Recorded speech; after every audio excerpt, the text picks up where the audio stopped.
This is Bert, and we're in the middle of a global pandemic. And just recently I found out that we have a dense fog and dense smoke advisory all day long. So it's going to be an inside day for me. Got some time on my hands. I've recently been reading Paul's letters. Typically I'll read one chapter a day, and I'll go back and look at the previous chapter just to get some context. But I thought for today I'd read the entire book of Colossians. It seemed like a big task, a big accomplishment. Actually, it isn't. The book's just 3 pages long.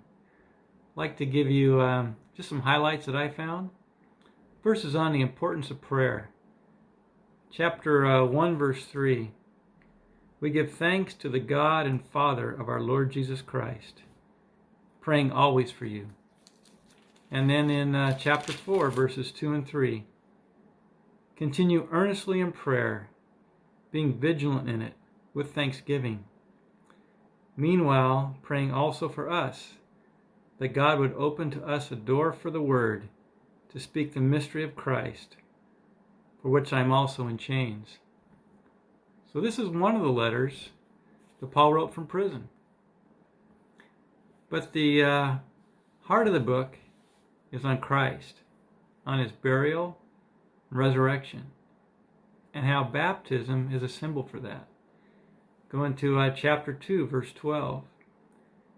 Buried with him in baptism, in which you also were raised with him through faith in the working of God, who raised him from the dead.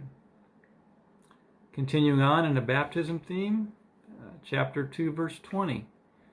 Therefore, if you died with Christ from the basic principles of the world, why, as though living in the world, do you subject yourselves to regulations? Do not touch, do not taste, do not handle, which all concern things which perish with using, according to the commandments and doctrines of men. And continuing on in the baptism theme, chapter 3, verse 1. If then you were raised with Christ, seek those things which are above, where Christ is sitting at the right hand of God.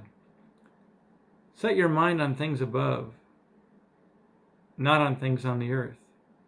For you died, and your life is hidden with Christ in God. So we live in a time of conflict, division, anger, a communication style that's basically in your face. So how are we to act?